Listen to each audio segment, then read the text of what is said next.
Hot dog is my favorite meat. Oh. Oh. Meat. Oh. Oh. Oh. Oh. Oh.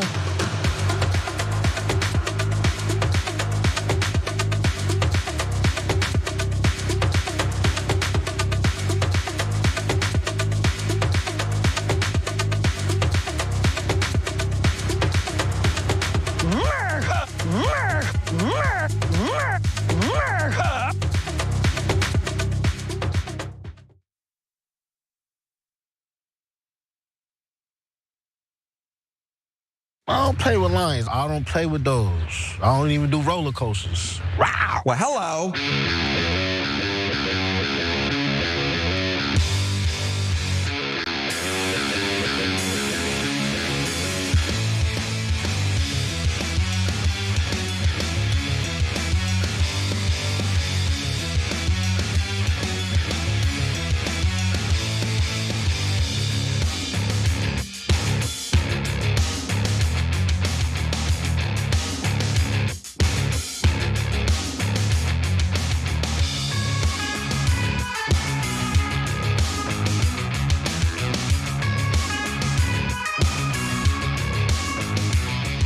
Welcome to TYT. I'm your host, Anna Kasparian, and we have such a gigantic show ahead for you today. In the second hour, Cenk Uygur will be joining me, and we're gonna have an interview with Tara Palmieri, who's done incredible reporting on the Epstein files, and she has some insight that we think would be fascinating for you all to listen to. So again, that'll be in the second hour of the show. Antony Blinken apparently has some opinions about whether various European countries should recognize a Palestinian state. We'll get into the details of what he has to say, and then very likely chide him for being a complete and utter failure of a Secretary of State who's completely subservient to Israel. So stay tuned for that.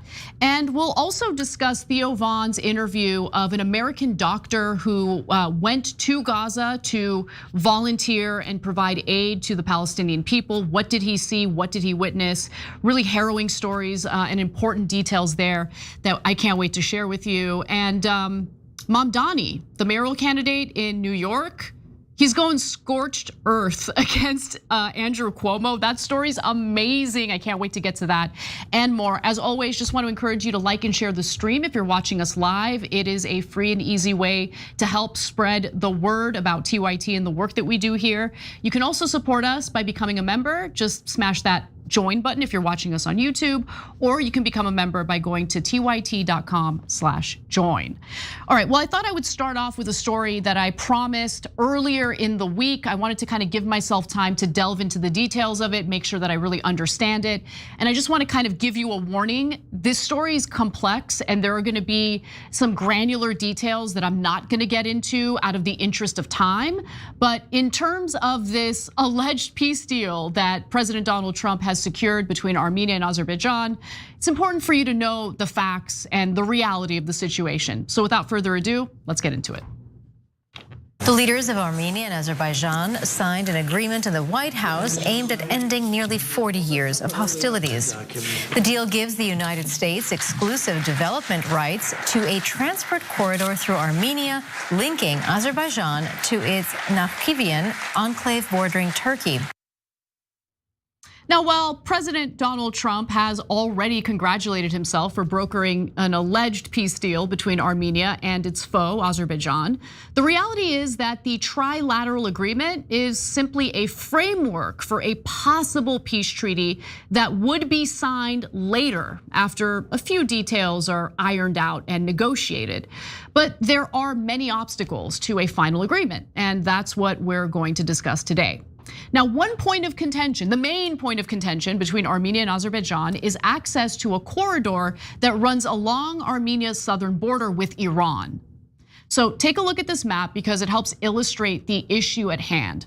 Armenia is represented in the light blue, while Azerbaijan's territory is shown in the darker shade. As you can see, Armenia splits Azerbaijan into two land masses. There's mainland Azerbaijan, shown on the right-hand side of Armenia, and then you see Azerbaijan's exclave on Armenia's left-hand side.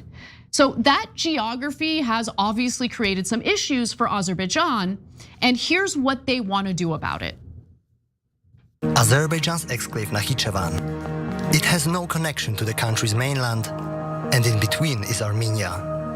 Why is this a big deal? Because the two states argue over how Azerbaijan could connect to its exclave. There must be easy access from mainland Azerbaijan to Nakhchivan. There should be no checks, no interference, and this is our legitimate right. But it's Armenia's land, so the idea that Azerbaijan should be able to travel freely with no checks, no border security is absolutely ridiculous.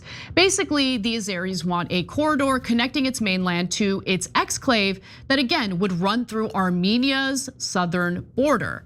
Otherwise, they have to rely on flights above Iran's airspace or a lengthy train ride through northern Iran. And Azerbaijan does not have friendly relations with Iran at all, so that could be an issue, right?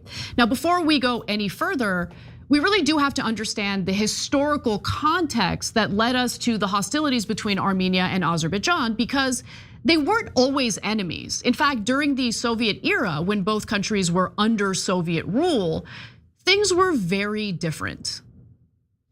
In the early 1920s, Armenia and Azerbaijan were conquered by the Red Army and became part of the Soviet Union. Their borders were delineated under Soviet rule. This map from 1928 shows it well.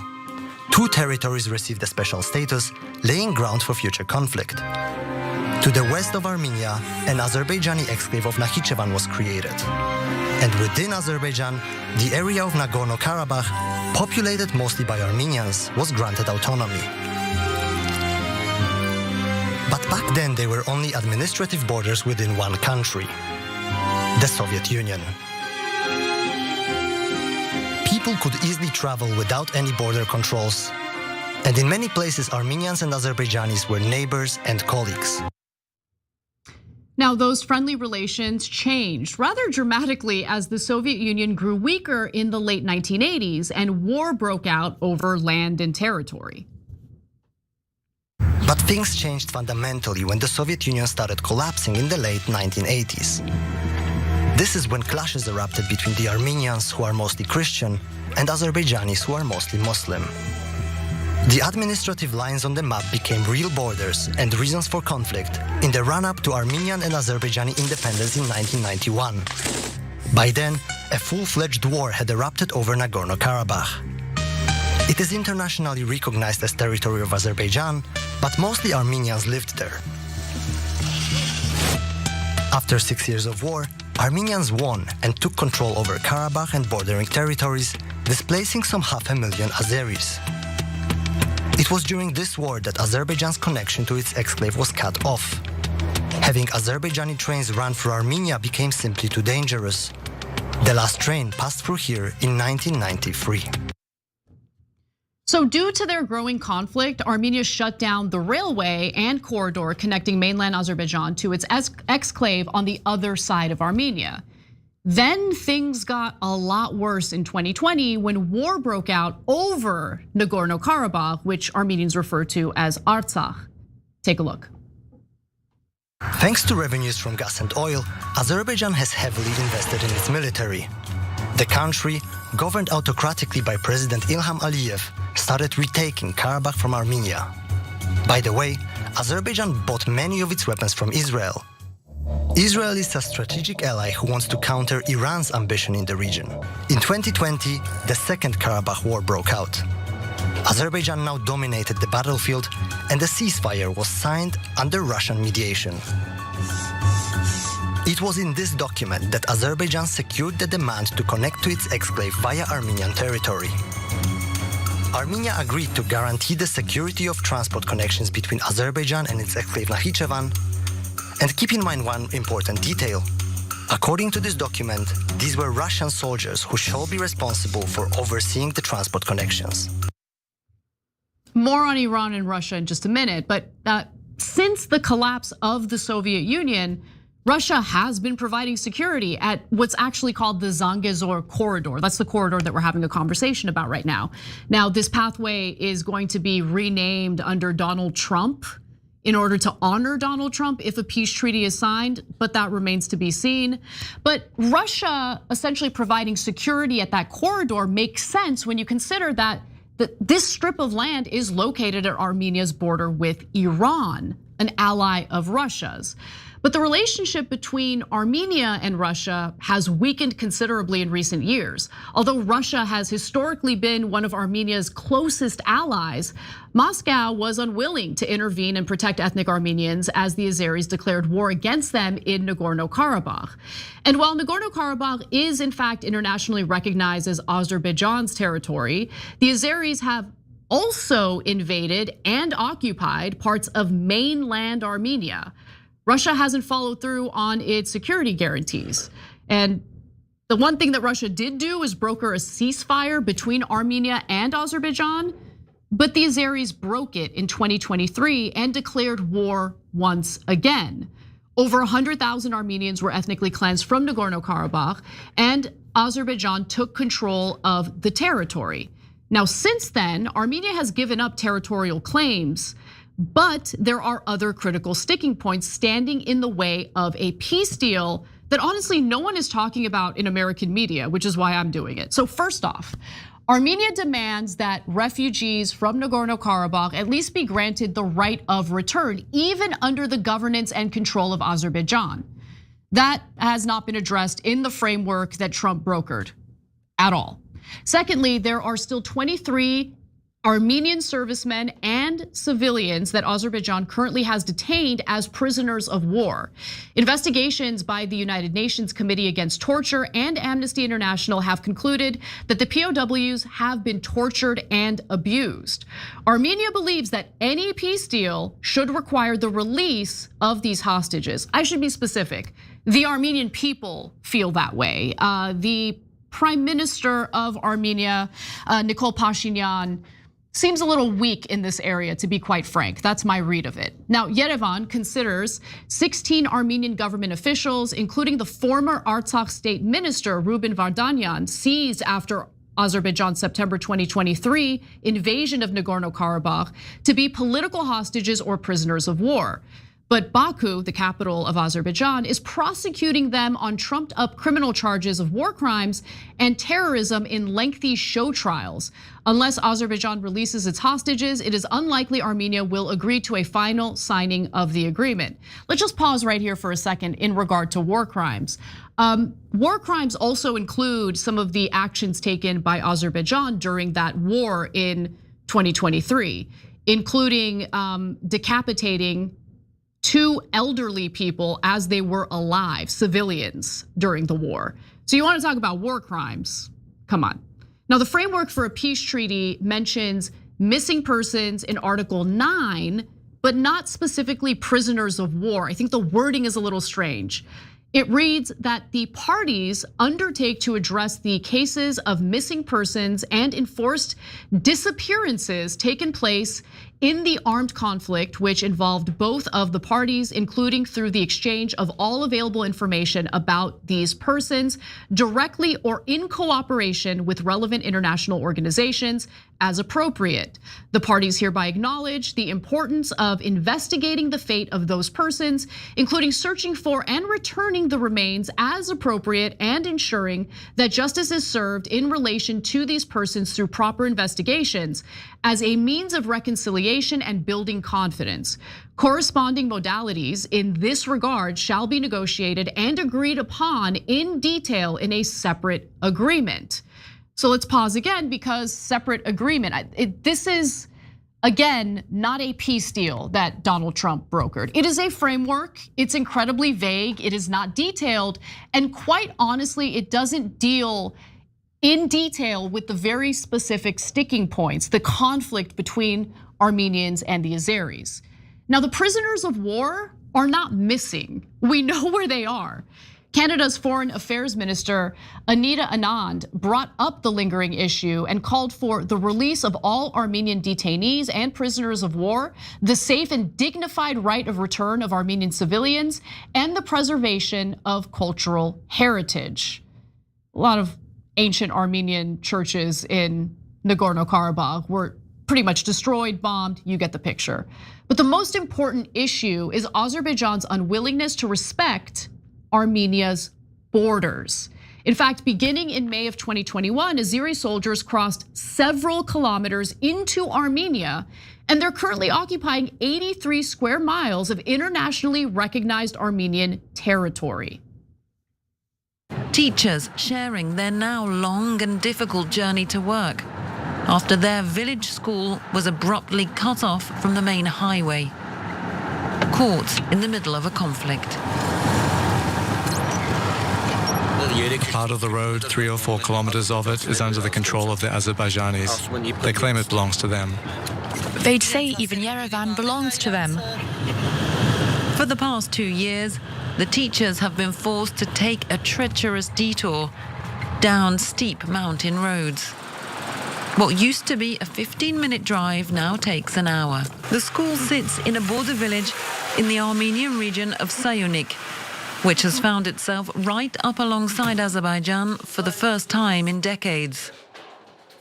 Here, many teachers and pupils are fearful that Azerbaijan now wants to go further, chip away at their land, and drive the Armenian people out. They're advancing step by step. Their goal is the total and definitive extermination of the Armenians and the seizure of our land. So does this framework of an impending peace treaty address this? Well, yes, actually it does. The text of the agreement says Yerevan and Baku will relinquish all claims to each other's territory, refrain from using force against one another, and pledge to respect international law. But since the signing of the framework for a possible peace treaty in the future, literally after, the dictator of Azerbaijan continued making claims to Armenia's land. And that's a problem. That's a huge problem.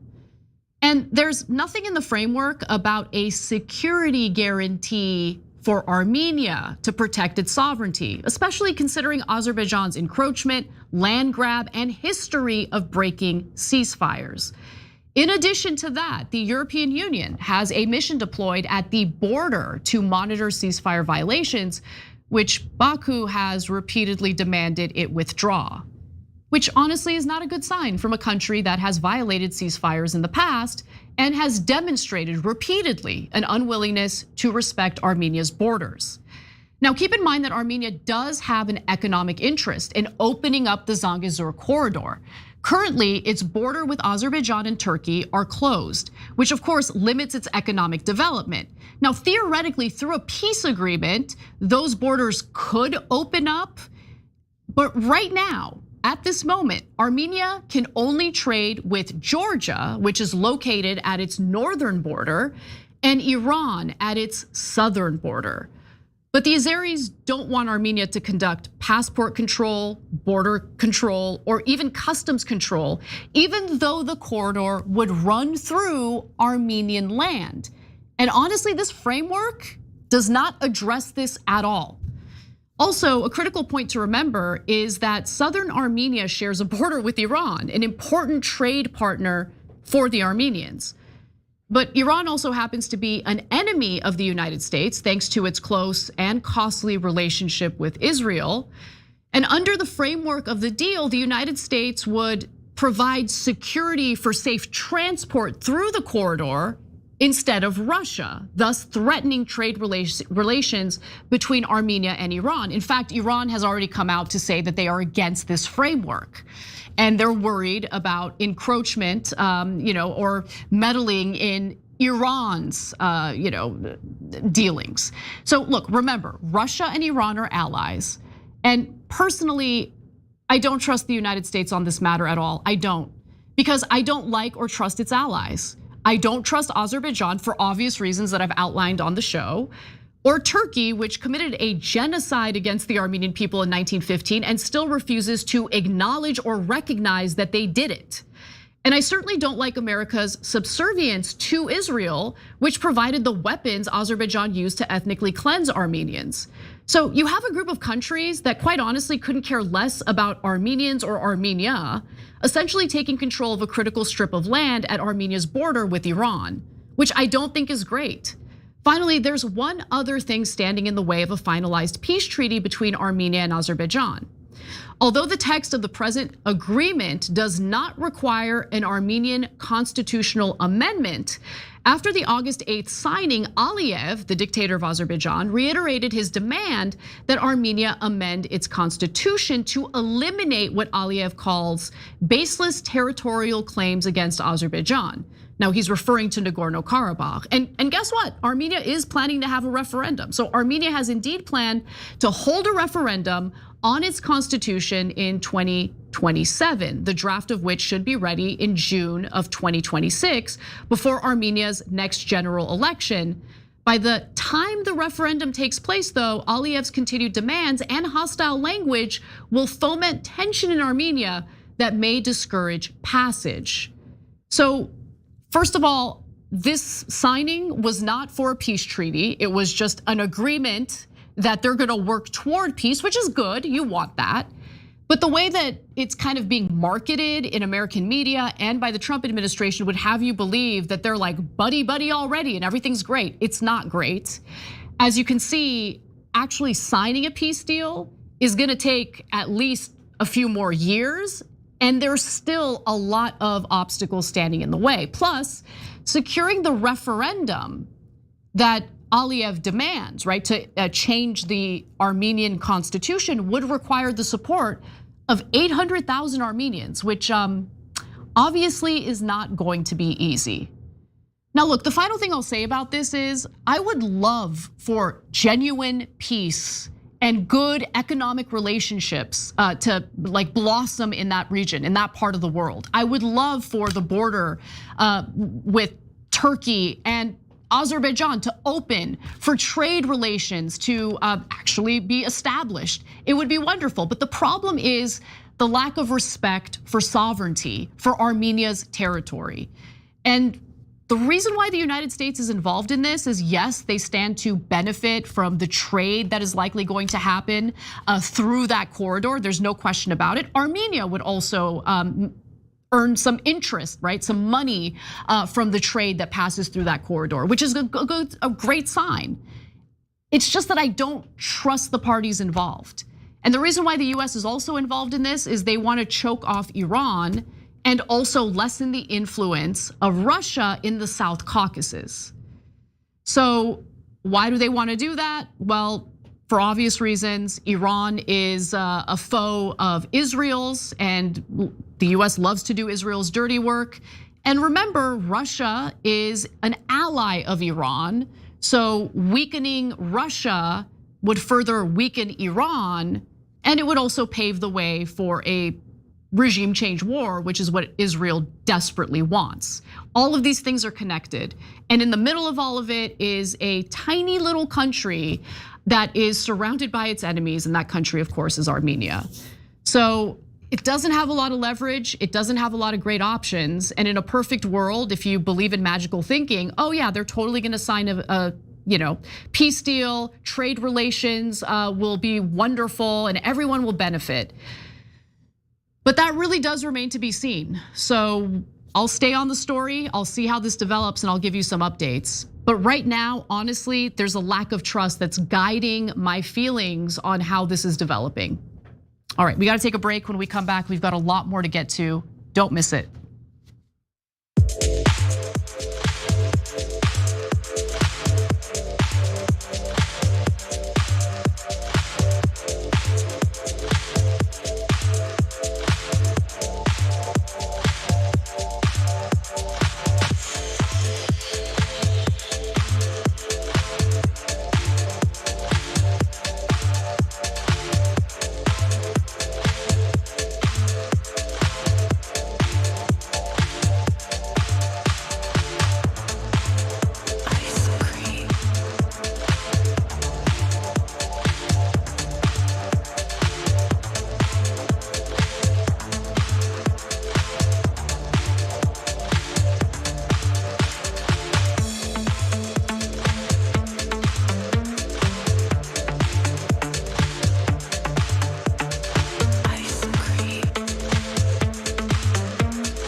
everyone. Welcome back to our social break. Let's start with Stinky Feet, who says, a country split in two by another country is wild work. I thought splitting the Korean peninsula north-south was a sticky situation, but this is worse. Yeah, it's pretty bad. It's pretty bad. Like, I would love for relations to be normalized between Armenia and Azerbaijan. The problem is, Azerbaijan is led by a nefarious dictator who doesn't at all recognize or respect the sovereignty of Armenia. So there needs to be a lot of work done in building peace and trust before these types of deals can really be made where people are gonna feel good about it. Democracy Reboot Vanguard says, yesterday was my birthday, turned 36, and you feel like a senior? Okay, I'm 39, so let's keep those comments to ourselves, okay? TYT has been my party. Anna is the DJ of truth, and Cenk, as always, bringing delicious cake of outrage. Thanks for making the news feel like stand up with facts sharper than frosting knives. Okay, you're back in my good graces. Happy birthday. Thank you for your generous super chat. I really, really appreciate it. And I hope you have an awesome day. I hope you did more than just watch the show today. I hope you got spoiled. I hope you do something fun. Let's go to our members section where Stoner Wolf says, I like it when TYT educates us historically. Thank you. I think the historical context is usually missing from American reporting, and it gives you a better understanding of why we are where we are today. Daniel Pratt says, love from Puerto Rico, one of the only channels I can actually watch without losing all hope in humanity. That makes me happy to hear, thank you. Grizz, my homie from the streets, who's been a member for 14 months, says, somebody call the firefighters. There's a girl in a red dress who's smoking. Hottie on the loose, thank you, I appreciate that. J Bills 3000 says, Anna looks so pretty today, but this is an important story. Pay attention to the story, guys. By the way, I worked on that story not just all day today, but obviously I've been researching little by little to get this segment ready. It's probably gonna get 20,000 views. Like, no one cares, but I made a promise to the audience and I wanted to make sure to cover it and do my due diligence while doing so. All right, let's go over to our Twitch community where Cindy Lou 87 has been subscribed with Prime for 40 months. Wow, happy Ice Cream Wednesday. Ice cream. All right, the Mighty Decoy says he has concepts of a peace deal. That's a really good way of framing it. Yes, concepts of a peace deal. Very vague, not detail oriented, really doesn't deal with some of the more contentious sticking points between Azerbaijan and Armenia for sure. Pons 247 says, how often is Anna's show on the Valuetainment Network? So we actually film 2 episodes, so once a week basically. Anyway, let's get back to the show.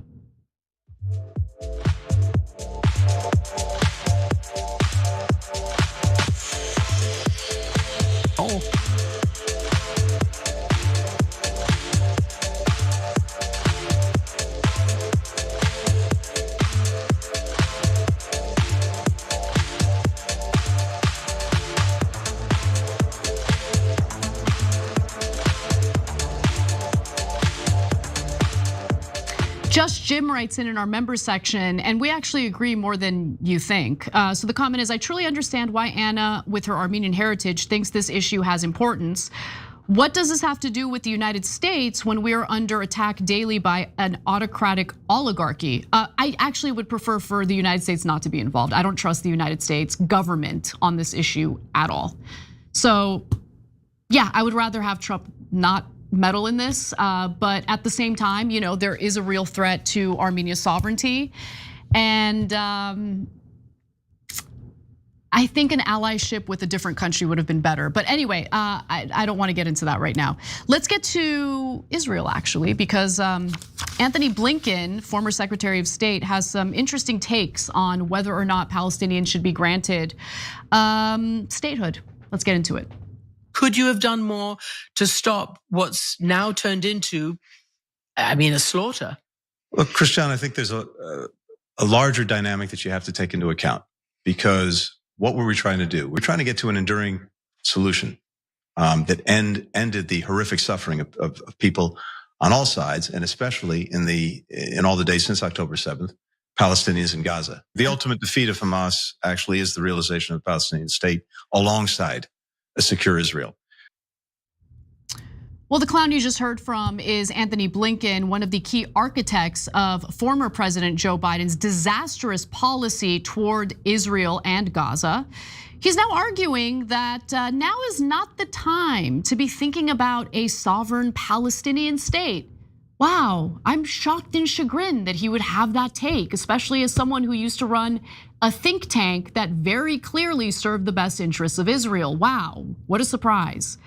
Now, he makes the argument in a new Wall Street Journal opinion piece titled "Recognizing a Palestinian State is a Rebuke to Hamas," but France, Canada, and the UK are doing it too hastily. I'm in favor of Palestinian statehood. Really, I really mean it. Just that now is not the time. Okay, so as you can already tell, he tries to, kind of play both sides, pretending to applaud the idea of recognizing a Palestinian state. He's full of crap. I want to be clear about that. Let's not waste time pretending like we take him seriously on this at all. But simultaneously, he's saying it's just, not the right thing to do this moment in time. It's just about the timing. Okay. He writes, the decision by France, the UK, Canada, and Australia to recognize a Palestinian state in September is morally right and reflects a global consensus. More than 140 countries agree that the Palestinian people are entitled to self-determination alongside a secure deal. So that sounds good, like we could agree, but then he argues this. Yet with the Gaza crisis still unfolding, he means the genocide that's still unfolding. This focus on recognition seems totally beside the more pressing realities. Amid the suffering of Palestinian civilians and Israeli hostages, the Israelis and Israel's announced plan to occupy all or part of the enclave, averting famine, recovering the hostages, and ending the conflict in Gaza are the priorities. Talk of two states can wait. How do you in literally the same paragraph argue, we really need to be worried about Israel wanting to occupy the whole of the Gaza Strip. So let's deal with the famine and worry about Palestinian statehood later. No, first of all, the way the Biden administration handled this, and we all know Biden's brain was melting. So who knows how many decisions he himself made as it pertains to the ongoing genocide in Gaza, which Antony Blinken, in my opinion, ensured Trump would inherit, and he has inherited that issue. And now he's even worse on the Gaza Strip, obviously. He's essentially like bowing before Netanyahu and the Israeli government and letting them do whatever they want, including the occupation of that territory, of that Palestinian territory. This guy is a complete and utter fool, a clown, okay? And he is hiding his ball here. He's hiding the big bias he has in that he's done business on behalf of the Israelis. And that really did inform his decision making as he was serving in the Biden administration. And by the way, the Wall Street Journal is firmly up Israel's ass, especially the editorial board. So it doesn't surprise me that the Wall Street Journal happens to be the place where Antony Blinken publishes this just grotesque opinion piece about how the Palestinian people totally do deserve statehood and self-determination, but now is not the time. Remember, this is the same scumbag, again, I'm gonna remind you all, that ran that think tank called West Exec Partners, which again served Israeli interests prior to joining the Biden administration. Now he continues, recognizing a Palestinian state at the appropriate time and in the appropriate way, however, could help enable Israel's departure from Gaza and accelerate the normalization of relations between Israel and Saudi Arabia, which many Israelis desire. I'm sure they do. Now, this is a low bar to clear, but to be fair to Blinken, he does also argue against Israeli occupation of Gaza. He doesn't mean it, if you ask me. He says it's unlikely to free the remaining hostages. So he's concerned about the hostages. He's not really that worried about all the children that are being slaughtered on the Palestinian side, but nonetheless, he writes that Israel has failed to develop a plan to withdraw from Gaza and prevent Hamas from taking over again. Hamas has continued to recruit significant numbers of new militants. I wonder why, Anthony. I wonder why Hamas is having such an easy time recruiting more people. Could it be that, when you have every member of your family slaughtered, when your home's been bombed, when your entire territory has been leveled by the Israelis, you might want to fight back. It's a great recruiting tool for terrorist groups. Israeli occupation could perpetuate the misery of innocent Palestinians and be a recipe for an enduring insurgency that bleeds Israel militarily and morally. I mean, we're having a conversation about bleeding Israel morally. What morality are we talking about here? They're committing a genocide. And they're also raining terror on Palestinians in the West Bank, which had nothing to do with Hamas. It's a land grab, and Netanyahu has announced that he's announced it himself. The prime minister of Israel has announced that this is part of the Greater Israel Project. Something that I've been warning about. Everyone thinks that you're an anti-Semite if you warn about it, but the prime minister of Israel has said it out loud. So what now? Then he says that once the current crisis subsides, that's when forming a Palestinian state with the aid of other Arab countries, who, by the way, have done jack to help the Palestinian people, becomes necessary. Unconditionally recognizing Palestine won't produce a Palestinian state or end suffering in Gaza. Failing to require that Palestinians commit to steps to ensure Israel's security in return for recognition would fortify proponents of terror on the Palestinian side and rejectionists of Palestinian statehood on the Israeli side. You want to talk about Israelis or Israel's security? The country that has nukes, the country that told its own IDF soldiers to stand down as Hamas had invaded the country and started slaughtering people. Israel, the same government, by the way, that had intel on Hamas's planned attack a year in advance, chose to ignore it. And then 2 weeks prior to the attack, they had additional documentation showing that Hamas intended to kidnap hostages, and they didn't do anything about that either. Strange, right? We're talking about Israel's security. I think Israel, considering all the weaponry, both defensive and offensive, that we send over to them, can defend itself totally fine. That secret nuclear program that they do have it. So we're talking about their security. Okay, what kind of military do the Palestinians have? What kind of weaponry do the Palestinians have? What about the Palestinian security? Do they get an Iron Dome paid for by the American taxpayer, which we're doing for Israel? You're talking about Israel's security. This government is a joke. The American government is a joke, totally subservient to a foreign country, and that's Israel. Pathetic. He continues to write that there's a better way forward. France, the UK, Canada, and Australia should adopt, and the US should embrace, a time-bound, conditions-based path forward, recognizing a Palestinian state. Start and end points are a must, because no one will accept an endless process. Palestinians need a clear and near horizon for political self-determination. While Palestinians have a right to self-determination, with that right comes responsibility. I can't, this guy. With that right comes responsibility. What about responsibility for the Israelis? Is there ever gonna be any accountability for the Israelis? Ever? We're talking about accountability for the Palestinians who are currently being slaughtered thanks to our weapons. A genocide that could have been ended, by the way, if the Biden administration was willing to use its leverage, withhold weaponry until Israel pulls out of Gaza. But they were unwilling to do that, right? Because no accountability for Israel.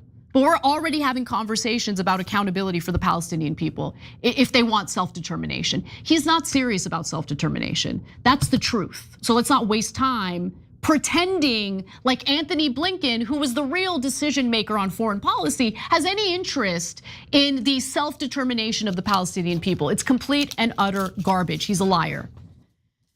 Now, he lands on 3 years as the appropriate time frame for Palestinians to meet those conditions and show. Let's actually go back to the last graphic so you know what the conditions are. So while Palestinians have a right to self-determination, with that right comes responsibility. No one should expect Israel to accept a Palestinian state that is led by Hamas or other terrorists, that is militarized or has independent armed militias, that aligns with Iran or others that reject Israel's right to exist, that educates and preaches hatred for Jews or Israel, or that unreformed becomes a failed state. Do you want to talk about the hatred that's spewed by Israelis? The hatred that they're brainwashed into believing? Because I mean, there's endless videos of them literally talking about how they think it's okay for every single child to starve to death in Palestine. I'm not even kidding. Polling indicates that upward of 80% of Israelis are totally in favor of what's been going on in Gaza. That's what the polling says. Yes, there's some protests that take place, particularly when it comes to the family members of the hostages, because they don't want the hostages to be killed. But I don't know if they care about the lives of the children that are being slaughtered right now in Gaza. That's not what they're talking about. So you want to talk about hate campaigns, you want to talk about demilitarizing Gaza. Okay, so you're gonna have Israel, an enemy of the Palestinian people, nuked up, armed up, they've got the IDF, they've got Mossad, and then you're not going to allow the Palestinian people to have any line of defense or allies, really.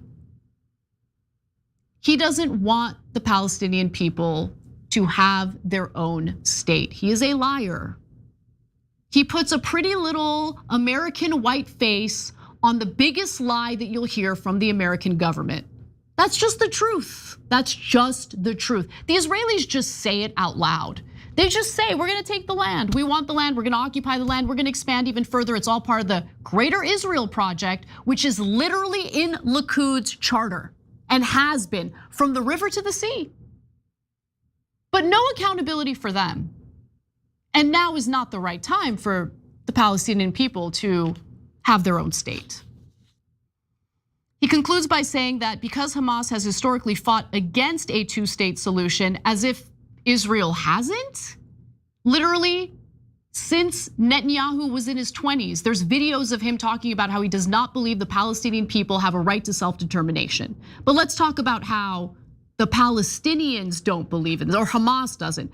Far from rewarding Hamas, as some Israelis contend, embracing a time-bound, conditions-based recognition of Palestine would be the ultimate rebuke to its agenda of death and destruction.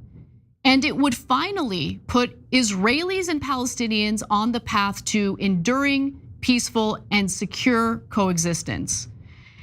And really, this argument is nothing new. The official policy of the Biden administration was always a two-state solution. But in reality, they were submissive to Netanyahu, like little bitches, and the Israeli government's wishes, continuing to send them military aid unabated. He certified to Congress that Israel wasn't blocking humanitarian aid in Gaza. That's what Antony Blinken did. Which, by the way, of course, actual aid groups disputed, and we know the truth about. Blinken also oversaw the US delegation to the United Nations, and that's very relevant because that delegation vetoed 4 Security Council resolutions that would have called for a ceasefire in Gaza.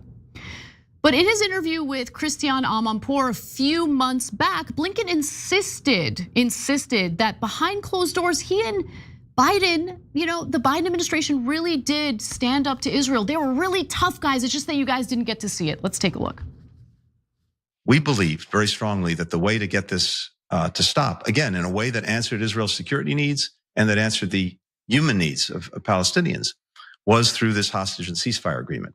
But there were several impediments to getting there.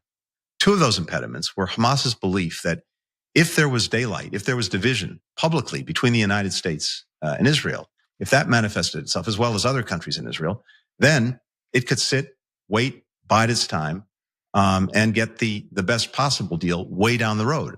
And so what was said sometimes privately versus what was advertised publicly, could be very different, because we didn't want to play into this dynamic where Hamas was looking for these divisions as a way of extending what it was doing in Gaza. When you're actually making these decisions, when you're thinking about what you're saying in private versus what you're stating in public, you have to keep all of that in mind if you want to get the result. Now, we should have probably had the ceasefire hostage deal many, many months before we did. Here's what the truth is. Israel Katz went on the record, made abundantly clear that the Israelis faced absolutely no pressure to end the hostilities, to sign a ceasefire deal. No pressure from the Biden administration. That's the reality. I believe them. Here's the thing about the Israelis. I guess I could give them a credit for one thing.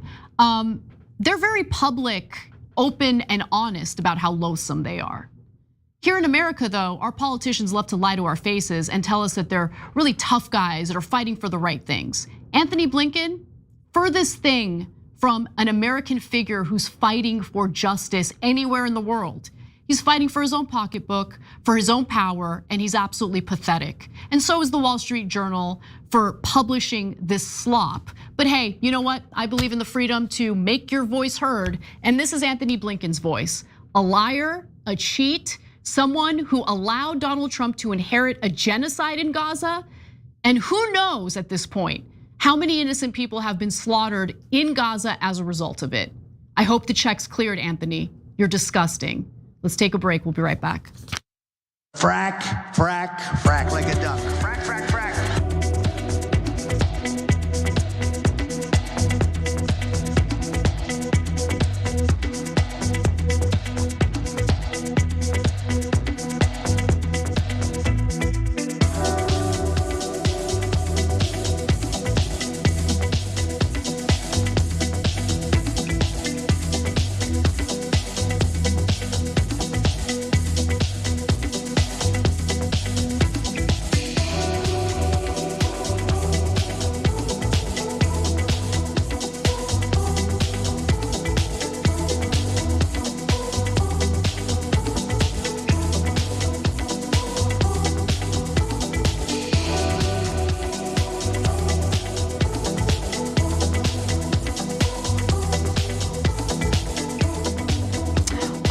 Welcome back. Man, there's so many comments. I'm gonna do like a rapid fire round.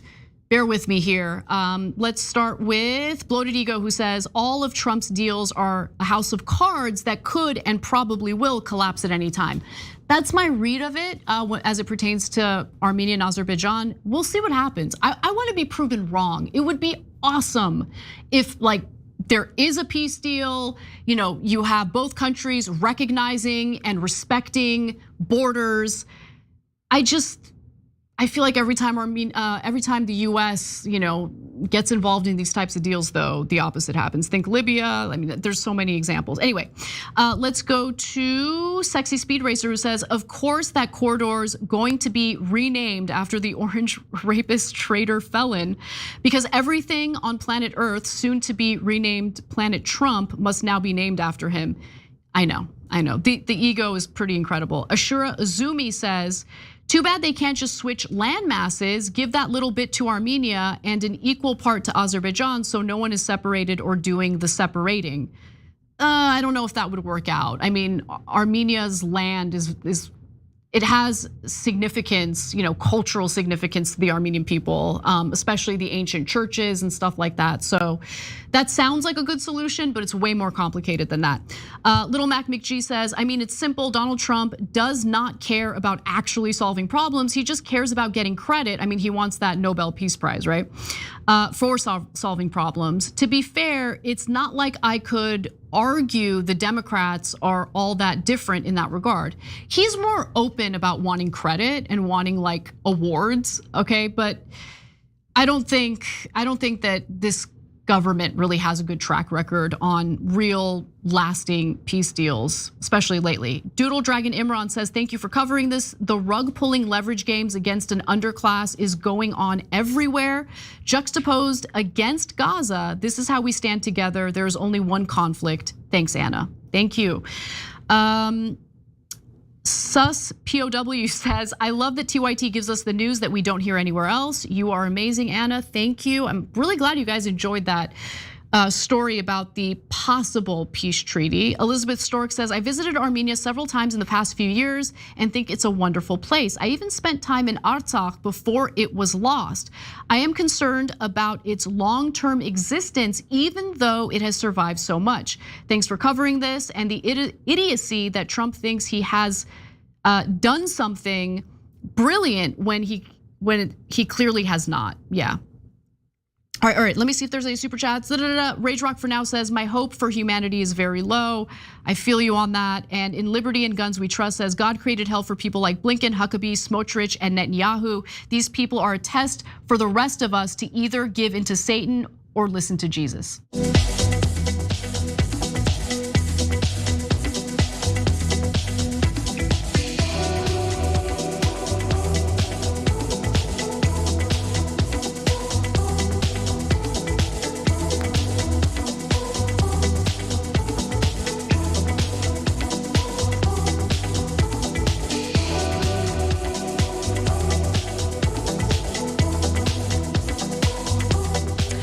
To the show, everyone. Anna Kasparian with you. Two quick super chats before we move on to our next topic. We have 00083 who says, Anna, remember Netanyahu helped fund and create Hamas so the Palestinians couldn't get a country. You're right about that. Thank you for the reminder. And Rage Rock for now says, actually, I hope that Blinken checks don't clear. I hear you on that. I mean, obviously, I hope for the same thing, but something tells me the checks have already cleared, and that's his guiding influence when it comes to this ongoing genocide. Speaking of this ongoing genocide, let's talk a little bit about this. It's the most intense, traumatic experience I don't think any physician can understand. I would say take the most experienced trauma surgeon, in Baltimore, which is like one of the biggest trauma centers in America, and put him in Gaza, and it's like child's play compared to what's going on in Gaza. You're talking about like an influx of like 400 patients in like 4 hours with 30 casualties on arrival, 30 headshots on arrival, 30 critical mass shots on arrival, and then like everything in between, women, children, elderly, men, young boys. And it's just like, how the heck do you triage all this? And that was every day, man. This week, Theo Von interviewed Dr. Aziz Rahman, who is actually a doctor from Wisconsin, who decided to volunteer, risk his life, and go on this 2-week mission to Gaza in order to provide medical aid to the Palestinian people. And he witnessed some pretty devastating events that I think is important to hear about, especially now that Israel has made a point to slaughter as many journalists on the ground as possible to cover up its war crimes. Now, he was stationed at Nasser Hospital, which actually happens to be the last functioning hospital in Gaza. And he's an interventional radiologist. I had no idea what that was until I listened to this conversation. And as he explains it, interventional radiologists use image guidance to perform minimally invasive procedures. Okay, so the interview lasted for almost 2 hours. It was fascinating. I highly recommend you listen to it if you can. We'll include a link in the description box. So in the interest of time, though, we're going to show you some highlights. I wish I could talk about the whole conversation because it was so incredible. First, we should warn you though, his stories are pretty graphic, just horrific, hard to hear or listen to, I should say. And early on in the interview, he explained the sheer volume of patients who were injured or killed at the Gaza Humanitarian Foundation, those aid sites that have been referred to as essentially death traps. So let's take a look at what he had to say about it. The first day we got there was actually pretty chill, the Friday. But then the Saturday, they had the MCI, it's called a mass casualty incident, and they basically pull a fire alarm. I was like, what the hell is that? They're like, oh, every doctor come down to the ER to try to help. And so I was like, okay, So went downstairs, got in there. It's just like brain matter coming out of people. There's guts coming out of people's abdomens. There's people's legs blown off, and someone's carrying it in next to the, one of the family members bringing it in for the doctors. And, they think you can just reattach it. That's when reality hit. And I was like, okay, this must be like a one-off. And it just kept happening every day, and sometimes multiple times a day. And essentially, basically, we found the pattern related to when the GHF sites were opening up. So it gets worse, believe it or not. But before we get to more of what he has to say, I want to just kind of take a quick detour to discuss Theo Von as the person who hosts this podcast, the person who is hosting this guest, this American doctor who went to Gaza on his podcast.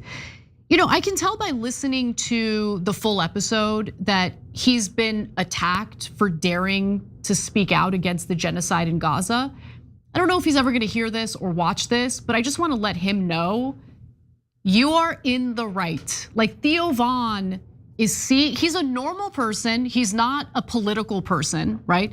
But he sees what's happening in Gaza and he recognizes how wrong it is because he's a human being who values human life. Much like Americans, myself included, were horrified at the atrocities committed against civilians in Israel on October 7th.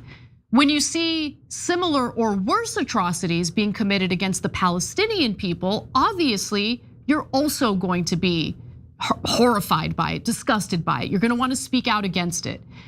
And Theo Von, since he's not a political person, I can tell he has like this lack of confidence in speaking out, but he speaks out to the best of his ability. And he's inviting experts, he's inviting this doctor on to provide a voice for the Palestinian people, to provide a perspective on what's going on the ground in Gaza. And for that, he deserves, in my opinion, a tremendous amount of respect. So I thank him for speaking out and I thank him for having this doctor on. And more importantly, I really do value these American doctors who are risking their lives to provide medical aid in Gaza. It is so selfless and it's so wonderful, and it makes me, when I think about being proud to be American, I don't think about our government, to be honest with you. I think about our people. And I think that Dr. Aziz Rahman represents the best of us. So with that in mind, he explains that some of Gazans feel so broken, so depressed, that they intentionally go to the Gaza Humanitarian Foundation aid sites knowing what is likely to happen. So take a look. In Islam, suicide is forbidden, right? But the situation there where almost everyone is depressed is that some people who have lost everything, their families, their kids, almost want to die. So they'll go to GHF, kind of hoping they'll die. Going to these food lines and these. They're just hoping they get shot because the statistics are there. Like you're seeing 100 dead every day and like 300 injured every day. Like it's almost consistent for the last month or two. That's really depressing. And honestly, of course, there are Palestinians who are so desperate for food that they'll risk getting shot. Like they don't want to die, they'll risk getting shot by going to these GHF aid hubs.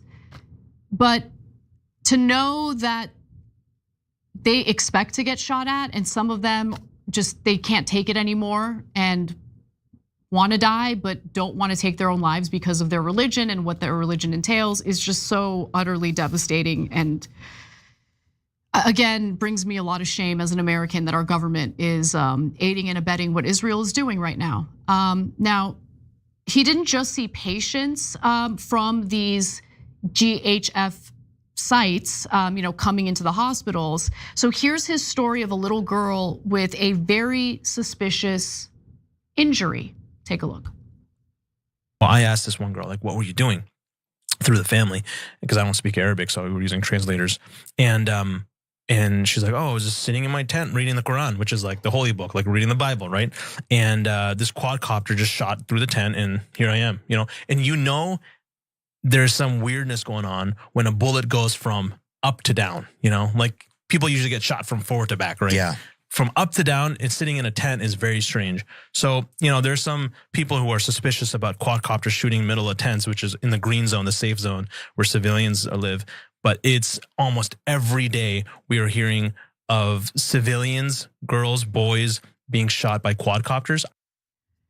Yeah, I'm personally not gonna beat around the bush at all. Why would I do that at this point? Yeah, the IDF is intentionally slaughtering people, including children. Like why? I mean, look, I have utmost respect for Dr. Rahman, but for all intents and purposes, they are intentionally killing people. I mean, the ship of giving Israel the benefit of the doubt has sailed long time ago. So for me, no, that gunshot wound isn't suspicious. That gunshot wound represents the intentional slaughter of the Palestinian people, including literal children. So I want to end on a little bit of hopium here, because the doctor told many, other very heavy stories that unfortunately we don't have the time to delve into, but it is worth watching him explain what made him want to risk his life to provide medical aid in Gaza. Take a look. Myself coming home from work, after a good day's work, but just unhappy. I was just like, man, like there's kids dying out there. I'm taking care of these adults, with alcoholic cirrhosis. They made these decisions to their liver, for example. Yeah. But these kids, they are innocent, right? And then I come home and see my children running up to me, asking me to play video games with them, watch TV, have some snacks. I'm saying this dichotomy is so hard to like reconcile. And so when I got this invitation, it was almost like this opportunity to like decompress, if that makes any sense, in the war zone. And it's weird, right? It's like a paradox. Like, why the hell would you decompress in a war zone? But I almost needed to do something with my hands. I actually wrote some letters to my kids before I left. I was like, I don't know if I'm coming back. I had the hope I would come back. But, anything could have happened. You've got an amazing wife and an amazing family. Honestly, I want to believe that if I were married to a doctor, I would be okay with him risking his life to do what Dr. Rahman did. I mean, they've got children, I don't know. I just think it takes an incredibly strong person to do this. And a lot of the doctors who go to Gaza are in fact married, do have children, and they risk their lives anyway because they genuinely believe in providing medical aid to these people who are being, persecuted, slaughtered, maimed by the IDF. And to me, that demonstrates not just kindness, but like this human spirit that I really, really value among the doctors, of course, but also the family members who give them their blessings to go do what they did, to do what Dr. Rahman did. So I love his wife, and I'm just so grateful. Like, these are Americans. Like, these are the Americans that make me freaking proud to be an American. I'm gonna skip ahead to the very last video here because he did explain how the Gazans wanted him to help after he left the territory. So let's take a look at what they had to say. I asked many people before I left, I was like, what do you want me to do? And everyone basically says like, don't stop talking. Like, just speak about us as much as you can. And then the other thing, which I found really humbling, was tell people that we are humans. Like, that's the little demand that they expect of the world. You'd be surprised if you went to Gaza and you told people, hey, I spoke up, you are better than the rest of humanity to them. That's all they want. They just want you to speak up. They're not expecting you and I to save the day. They're not expecting you and I to get rid of the bombs and the drones and the tanks. They just want us to be a voice, like you said before, and try to convince who we can, whether it be our family, our friends, that these people are human. They're not all Hamas, okay? And they deserve to live. They deserve to be educated. They deserve to have fun, smile, to see their kids grow up. In America, we don't really have much of a choice in regard to making political decisions or voting for politicians who are gonna do the right thing. Both parties are completely captured by the Israel lobby. And so as American citizens who sometimes feel incredibly powerless when it comes to situations like this, it's good to know that there's at least something we can do. And so if you're bothered by what's going on and you've felt uncomfortable speaking out, well, I mean, you can take your power back by speaking out. And that's one of the things that Theo has done, even though he doesn't feel confident doing it. And that's why he has my respect.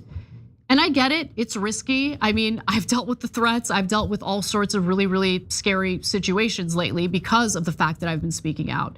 So I'm not going to, look down at people who just don't want to. They feel uncomfortable to. But if you do want to take your power back, if you do want to do something, please speak out. And I know it's random to mention her, but I can't help it. Shout out to Miss Rachel because she is such a badass considering how she's become a target of the Israelis and she still speaks out anyway. That woman is an American hero, another person that makes me proud to be an American. So we're gonna do what we can here at TYT. We're gonna continue shedding light on these stories and the plight of the Palestinian people. And thank you to everyone who's been supportive of that effort.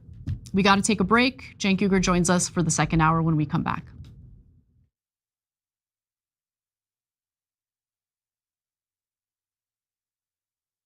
What contributions to the progressive cause are you most proud of?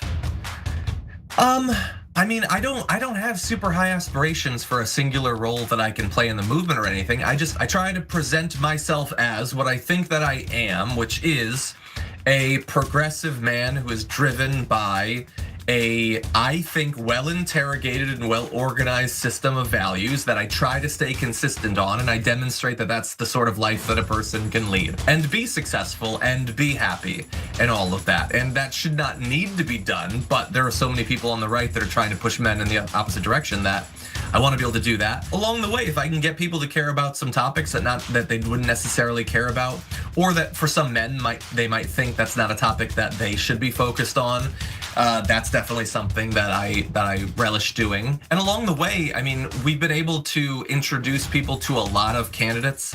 That's been a big part of what we've done. Not all of them necessarily got in office. Probably most of them did not. And a lot of them you might not even remember their names. But it was great to be able to provide people the platform where they had the chance of, making a difference. Obviously AOC and all that, but there's been a lot of great people along the way.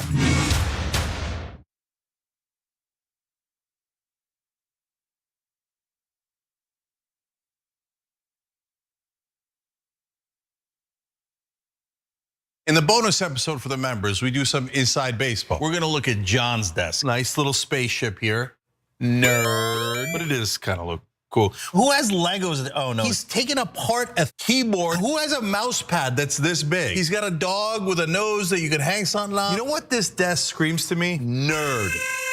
And that's how we like him. We love Johnny Pie. He's got his own personality like everybody does at TYT. Come meet us all in the bonus episodes. TYT.com/team. David Sorrell, Anita Turner. Adam Green drop by. Charlemagne. Congressman, great to have you. It's great to be with you, Cenk. Your show is a great thing. You're informing people. A lot of the shows that I live on, my CNN and my MSNBC and even Fox and any of the other shows, NPR, they are so quick to decide that they know what this building means today. The one thing that I hate that politicians do, they talk about the people they should be talking to. Do they have any idea that they're the establishment and that they're hated, or do they not realize that at all? People are so deeply in their little universe. I think it's very easy to not really question what you're doing. Voters have a right to ask questions of any nominee, whether they're independent, Republican, or Democrat. The system is duopoly that suppresses competition. How is it the year 2024 and we're still like, maybe they'll talk about paid medical? Like how is that like at one level it's like, this is what we're talking about now. You're like, it's 2024. And that's always been the critique, your critique of us is, well, you guys give good speeches, you put out good tweets, but you're not wielding actual power. Now we're starting to. My favorite news platform by far. It's not even close. It's about a country and a principle, and that's what you and I both work to achieve, and I'm so glad that at least half the battle has now been won. If you want to go really hear what's going on, honestly, you should tune into the Young Turks. Thanks for doing such a great job. Please keep it up. Hang tough. Yeah. That makes me so happy. Oh, I like making you happy. I didn't know about that. This is a happy Anna Kasparian. You're welcome, YouTube. Join the Dragon Squad by becoming a YouTube channel member. Click the join button below or sign up on tyt.com/join to get access to fun emojis, a member-only chat, exclusive shop TYT designs, ad-free watching, and so many other amazing perks. Plus, you get bragging rights for being part of the coolest community on the internet and help us drive real positive change in the world. The Dragon Squad awaits, so join today.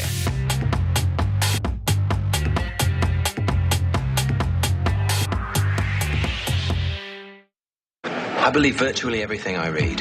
That is what makes me more of a selective human than someone who doesn't believe anything.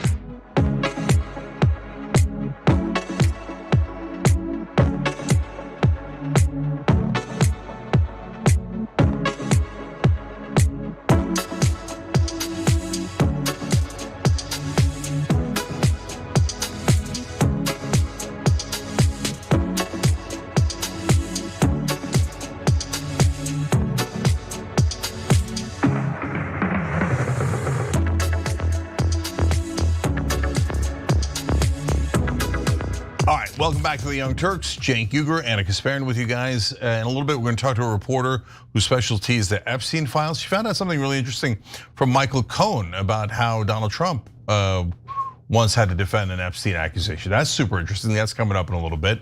And obviously, as always, we have the disastrous news from abroad and home, some of which you've already covered, but there's more, unfortunately. All right, with that cheery introduction, Casper, what do we have now? A story where I think Trump might have done something good, but I'm not sure, right? It's like one of those things where you're like, this sounds good surface level, but is it? Okay, so bear with me as I get through the details. You were talking about sending military forces to fight against the drug cartels in Latin America. Do you think it's worth sending our forces, our US forces there to take this on? Cartels where? Central Latin America. Well, Latin America's got a lot of cartels, and they've got a lot of drugs flowing. So, we want to protect our country. We have to protect our country. We haven't been doing it for 4 years, and we love this country like they love their countries. We have to protect our country. So, we're playing a tough game, but we'll have more to say about that soon. The only thugs allowed in this country are in the US government, okay? And I'm kidding, kind of. Now, days after Trump officially authorized the Pentagon to potentially use military force against Mexican drug cartels, Mexico actually made a deal with the administration to expel 26 alleged cartel leaders to the United States. Now, why do we want them? Well, to bring them to justice, of course. And this story I have mixed feelings about. So bear with me as I give you the details, because I'm really curious what you think, Cenk. Yeah, I have an opinion. All right. I will share it. All right. Well, okay. So those who are going to be handed over to the United States include Abigail Gonzalez Valencia, a leader of one of these drug cartels, and it's a group that's closely aligned with notorious cartel Jalisco New Generation, or CJNG. Another defendant, Roberto Salazar, is wanted in connection with the 2008 killing of a Los Angeles County Sheriff's deputy. Also included in this group of cartel leaders is Servando Gomez Martinez, also known as La Tuta, a former school teacher who became one of Mexico's most wanted drug lords as head of the Knights Templar cartel. He was captured in 2015 and sentenced to 55 years in a Mexican prison in June of 2019. Okay, so these are some pretty bad guys. Others have ties to the Sinaloa cartel and violent drug trafficking groups. Attorney General Pam Bondi has released a statement about this, saying that these 26 men have all played a role in bringing violence and drugs to American shores. Under this Department of Justice, they will face severe consequences for their crimes against this country. We are grateful to Mexico's national security team for their collaboration in this matter. Now, the cartel figures were sent on planes to the United States after the DOJ agreed not to seek the death penalty against them. which is kind of surprising, or against any of the 29 cartel leaders and members who were previously sent to the United States back in February. So that transfer included drug lord Rafael Caro Quintero, who was behind the killing of a US DEA agent all the way back to 1985. So why did the president of Mexico, Claudia Sheinbaum, agree to these transfers? Well, one of the big reasons happens to be tariffs. So we had just covered a story about how Trump is using the threat of tariffs for more than just getting better trade deals. Like, he's doing it in order to make US national security deals. He's using it to also do favors for some of his corporate donors. In this case, I think the threat of tariffs being used in order to get these cartel leaders turned over to the United States could be a really good thing. So the February transfers came as the Trump administration was threatening to impose tariffs on Mexican imports to the United States. Then late last month, Donald Trump also spoke with Sheinbaum and agreed to put off 30% tariffs for another 90 days to allow for additional negotiations. And Sheinbaum has also shown more willingness to cooperate with the United States on cracking down on cartels. But unsurprisingly, she's rejected Donald Trump's threats to intervene by using military force in Mexico against the cartels. And he opened up that option by officially designating the cartels as terrorist organizations. And then last week he did something that I'm not in favor of, to be clear. He secretly signed a directive to the Pentagon to begin using military force against them. The order provides an official basis for the possibility of direct military operations at sea and on foreign soil against cartels. US military officials have started drawing up options for how the military could go after the groups, the people familiar with the conversation said. And finally, I'll end on this before I go to you, Cenk. Here's Secretary of State Marco Rubio and what he had to say in an interview about this last week. Here's the thing, we cannot continue to just treat these guys as local street gangs. They have weaponry that looks like what terrorists, in some cases armies have. They control territory in many cases. So what it changes is it gives us legal authorities to target them in ways you can't do if they're just a bunch of criminals. It's no longer a law enforcement issue. It becomes a national security issue. Has it changed their behavior at all? Well, I don't know if it's changed their behavior yet, but their behavior is going to have to change one way or another. But it allows us to now target what they're operating and to use other elements of American power, intelligence agencies, the Department of Defense, whatever, to target these groups if we have an opportunity to do it. We have to start treating them as armed terrorist organizations, not simply drug dealing organizations. Man, those ears really did outgrow his head. But anyway, look, this does bring up some legal issues, which I'll detail in a minute. But what do you think, Cenk? First, look, I feel like I've been right about this all along. The ears are gigantic. But they continued growing way faster. Yeah, that's the only part of Marco Rubio that grew up. Okay, now look, onto the serious story. So number one, just as I was gonna give Trump credit, you're gonna have me start instead with some criticism. But don't worry, hang in there. Fair show in America. So first of all, calling them terrorists silly. We call everybody terrorists, is dumb.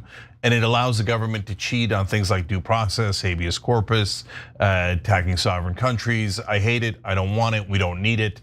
We've been fighting bad guys and gangs in America for forever. We never needed that. And it's not like, oh my God, America is about to go under and Trenda Aragua or whoever is about to take over. Yeah, there's certain places where they've done damage, and we've been very clear that they should be rounded up, right? I can't believe that some people fought us on that. That's amazing.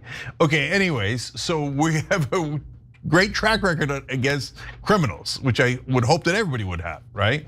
But calling them terrorists isn't gonna help. They're not about to take over Duluth, okay? So number two, attacking sovereign countries, whatever excuse you're using, is a disastrous idea. Okay, so no, we should not go into Mexico or anywhere else to chase these gangs. We've got to cooperate and work with other countries. Now, I will give a very rare credit sticker to Trump because he did do real negotiations with Mexico in this case. And getting those cartel leaders back into America in this case is a great thing, okay? Because oftentimes in their native countries, in this case Mexico, justice is not as certain as it is here, right? Sometimes they get some luxuries there. Some of the drug dealers have known to have like hotels inside prisons. Sometimes they escape. And sometimes they very conveniently escape with an open door and a key, right, etc. I'm kidding, but only barely, right? So the fact that they will definitely get justice, including for killing a DEA agent, murdering a sheriff in LA, etc. That's great news. We're in favor of justice for all victims and justice, period. It's in the title of my book, okay? So that was a good deal, and it's a little bit of a shame on past presidents for not being able to do that. Yeah, I totally agree. Because it turns out, look here, guys, you have to keep it real, okay? No matter where you are on political ideology. So did putting more pressure on work in getting those people into a secure American prison for the rest of their lives? Not all of them, but most of them for the rest of their lives. Yes, no question. Could other presidents have done it? Apparently. Yeah. Right? Now, of course, your partner makes a difference. And Scheinbaum has actually been pretty good about working with us before and after Trump, right? So you also need the right partner, but he got the job done. So credit sticker on that one. But do not go into Mexico or any other country with our military. That's mental. Yeah, in fact, I mean, the fact that he was able to make this deal without using military force means that he shouldn't have to lean into military force. Now look, there's a possibility that Trump signed that order specifically to apply additional pressure to Scheinbaum because the agreement to expel these cartel leaders was just made, and Trump signed that, that executive order last week. So maybe that just was meant to apply more pressure to her. But look, I want to be clear, Mexico is one of our top trading partners. So sending American military into that country and using military force against the cartels, I don't think is a good idea. And this also raises some legal issues, including whether it would count as murder if US forces acting outside of a congressionally authorized armed conflict were to kill civilians. I'm not even entertaining this, actually. You think Congress cares? Like, really? Congress has ceded its power when it comes to American military force. Right, okay? But on the other hand, that is a very serious and grave violation of international law. It is. To go into someone else's country and kill their civilians without legal authority to do so. So look, I'm a little worried about the Israelification of our foreign policy. This story has nothing to do with Israel. I use Israelification as a word here because Israel genuinely believes their government does, and unfortunately a lot of the citizens do too, where they think, no, we're allowed to go into any sovereign nation. We're allowed to bomb them. We're allowed to kill their civilians. We're allowed to kill their political leaders. We're allowed to kill their military leaders. And there's no repercussions allowed. And if you guys fight back, you're all terrorists and I'm gonna get America to kill you even more, right? So if America adopts that policy, that takes it to a whole nother level, okay? If we say, hey, Mexico, Canada, UK, Iran, Malaysia, whoever you are, you no longer have any sovereignty. We can go into any of your countries and kill anyone we like, and there's nothing you could do about it. I mean, that's lighting the world on fire. Yeah, I agree. agree. So it's a terrible idea. I agree, and all of these international norms have been upended as a result of the ongoing genocide in Gaza. So we're in a terrible new situation, and we'll see how it plays out. But again, Trump has proven you can make deals, you don't have to use military force. So make the deals and get the credit. And we are giving him credit because those people should be brought to justice. Yeah, last thing, guys. So look, this is an important story. Keep it in mind when Democrats tell you there's nothing they could do, right? And every time, and I mean, I just had a whole jubilee about this, right? But I've had 20 years of this debate with establishment Democrats. Oh no, you cannot get those people out of Mexico. No, the Mexican government will never, there was nothing we could do. There was nothing we could do. No, try hard and see if you can actually get something done. Like there's much bigger fish to fry, like paid family leave and higher wages for all of us, etc. But when Democrats don't even try, remember that how many things Trump got done, both some good and a lot bad, because he was willing to try. And Democrats need a lot more of that. Hopefully, obviously, we want them to go in the good direction and the right direction, but at least to have some energy and fight back. And And Trump is showing, yeah, if you fight, sometimes you win. All right, when we come back, journalist Tara Palmieri will join us to talk about her reporting on the Epstein files. She's, had an interesting realization about something Michael Cohen had told her. So we're gonna talk about that and more. Don't miss it. We'll be right back.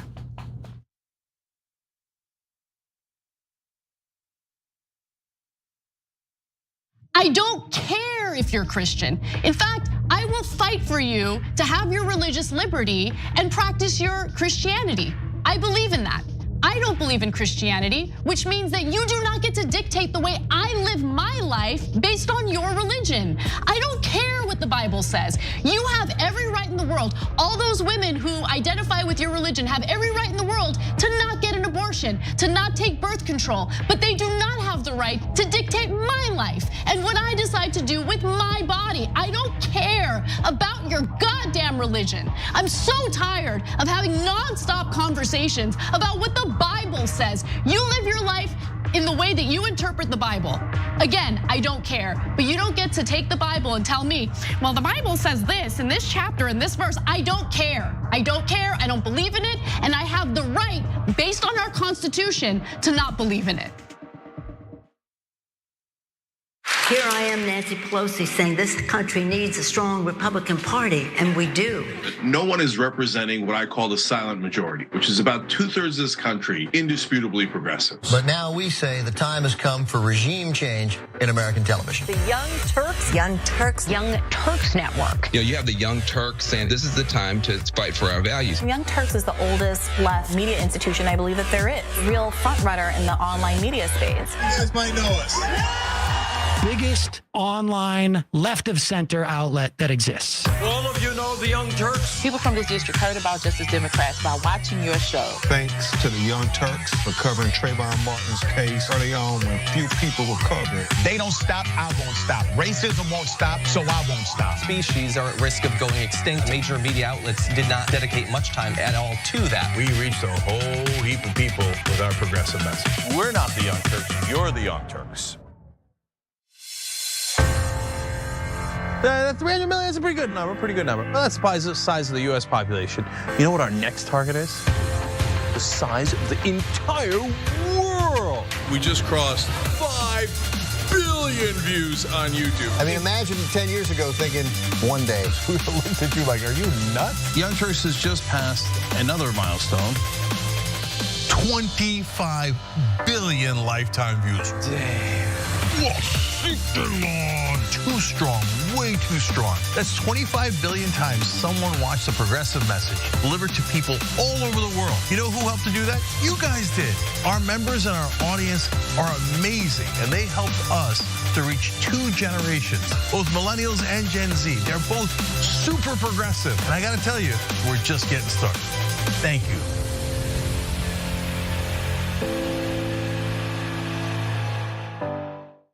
Corruption, injustice, the system is rigged against you. Every day we're blasted by a flurry of terrible news from every angle, which can make it challenging to stay positive and know how to fight back. The Damage Report is your solution. I'm Johnny DeRola, and my daily morning show cuts through the noise and exposes the real damage being done to our country, the world, and how we can fight back against it. Corporate greed crushing workers? We'll name names. Politicians selling you out for their corporate overlords? We've got the receipts. Climate disaster, economic collapse, the rise of fascism. No spin, no establishment talking points, just the truth that you need to survive and resist. But it's not all doom and gloom. We'd love to have you join the Dragon Squad, our community of positive-minded activists who turn the day's news into positive action. With new episodes every weekday, listen to The Damage Report to get honest news, unflinching commentary, and daring coverage you won't find anywhere else. Listen to The Damage Report on Spotify, Apple Podcasts, or wherever you get your podcasts, because understanding the damage is the first step to fixing it.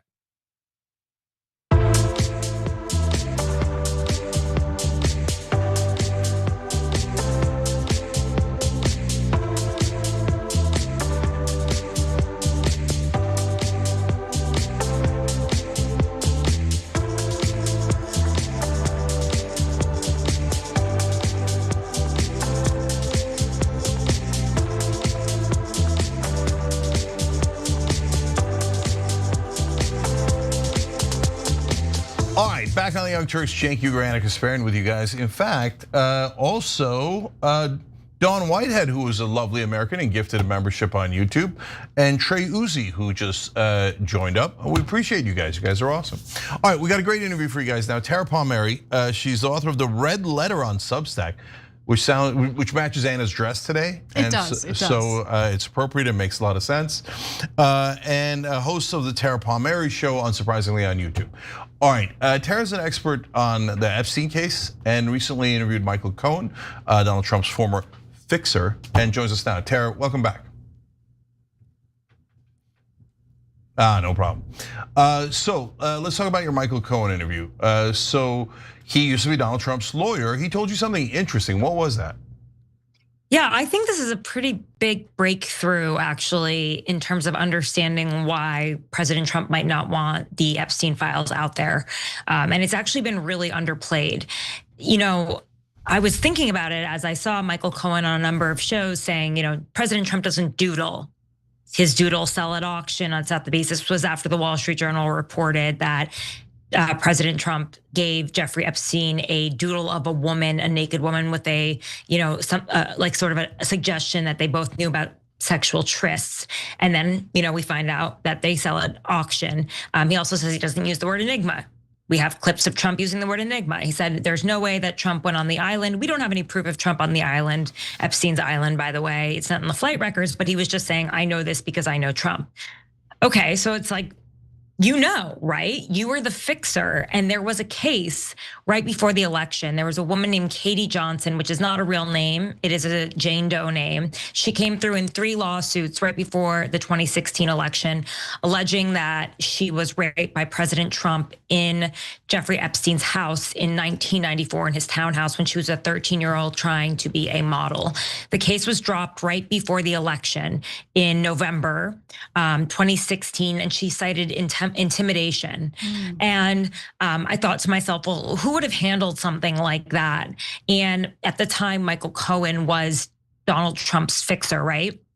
He handled the Stormy Daniels case at the exact same time. That was the hush money case that actually led to him going to prison for campaign finance violations. He also dealt with the Karen McDougal payments through the National Enquirer, another attempt to keep an affair quiet before the elections. And you know, I first talked to him on his Substack, and he was very defensive. He said, I don't know anything. I don't know anything. I don't know anything about Jeffrey Epstein.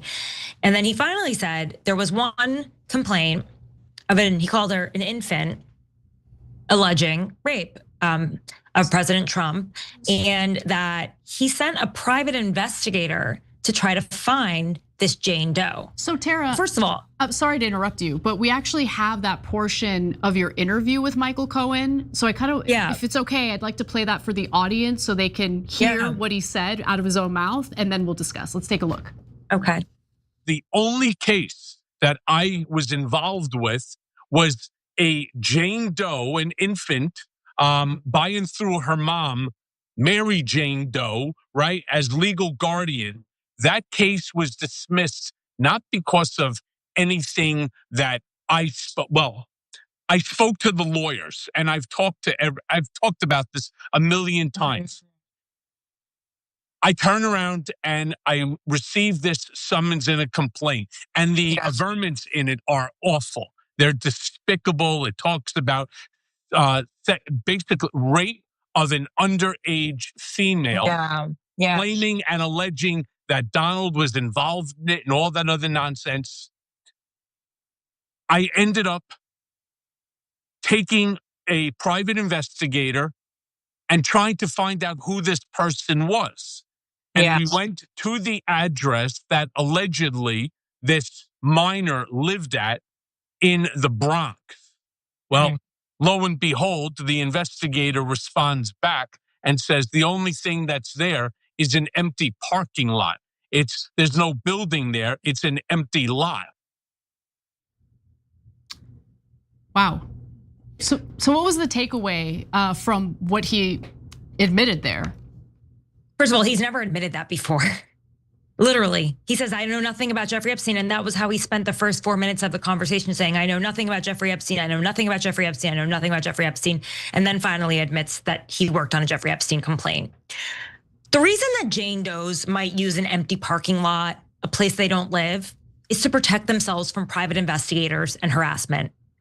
It is a known fact that they decide to be Jane Does because they are afraid of intimidation, of threats. Courtney Wild, who was a very brave survivor of Jeffrey Epstein, when she decided to file a suit against him, his private investigators were so aggressive, they almost ran her off the road. This is a very common tactic when trying to intimidate Jane Does. Now, the fact that this Jane Doe led to a undisclosed location, a lot of them just choose their lawyer's law firm. That doesn't mean anything. I'm not saying that President Trump raped this woman. This is an allegation of rape. But what I am saying is just because it led to an undisclosed, a parking lot, doesn't change the case. He's very obtuse in this interview. He won't confirm that it is the Katie Johnson case, even though that is the only case that was filed at that time, the only complaint that was filed against Trump in relationship to Epstein before the campaign. And he says it was dropped around the same time, just days before the election. He says he doesn't remember very well. He says that the lawyers apologized to him when they dropped the case, but the case was withdrawn, citing intimidation. Mm-hmm. And I just think this is just such a bombshell in a lot of ways. And I asked Michael, what did President Trump say when you asked him about it? Because you have to know what your client says about this, right? They're friends. There's tons of pictures together from that period of time. And he said, Michael, it's nothing. It's bullshit. Handle it. And he's like, and then I took care of it. And I said, and you believed him? And he said 100%. Okay. So, well, part of your theory is that private investigators get hired and that's why they hide their address. And in this case, they did hire a private investigator. So that kind of proves the point. And if it turned out she had used her real address, the private investigator would have tracked her from there on. So, already this is super uncomfortable. I mean, I think that there's another part of the story that we're kind of missing here, which is, so Donald Trump hired a private investigator to track one of the victims from Epstein. Exactly, yeah. Who had, had allegations against him.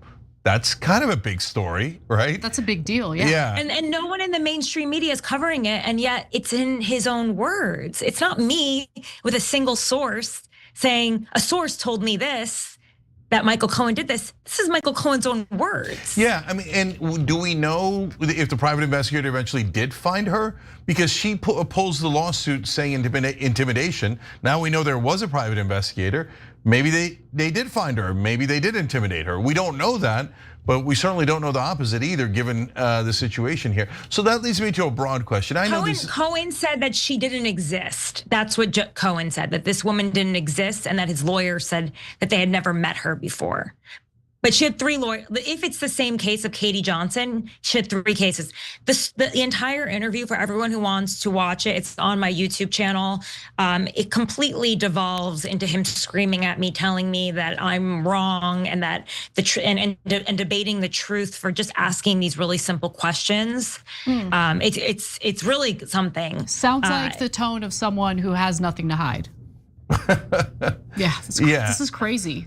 I mean, the behavior of Donald Trump as it pertains to the potential release of the Epstein files is super shady. I mean, super shady. He couldn't have handled it worse if he wants people to think he has nothing to do with Epstein or any of the disgusting, loathsome criminality he had engaged in.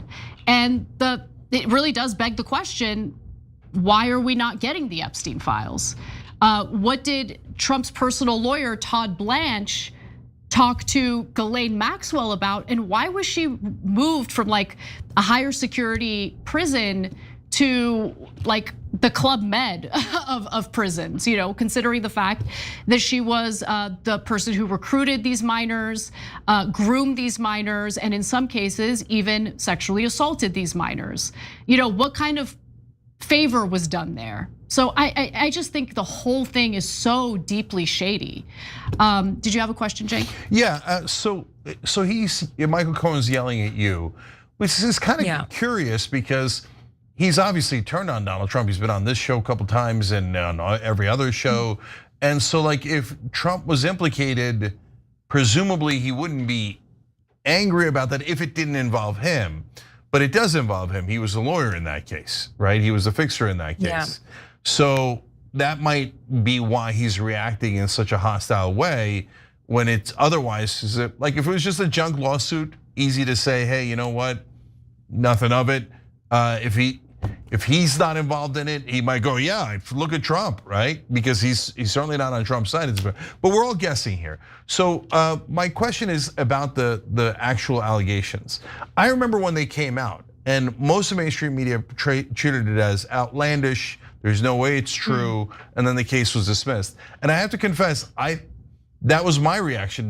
The charges were so, like significant that I thought, really? Is this possible? And then when it went away, I thought, well, okay, I guess there's a lot of people who don't like Donald Trump. Maybe it was one of those.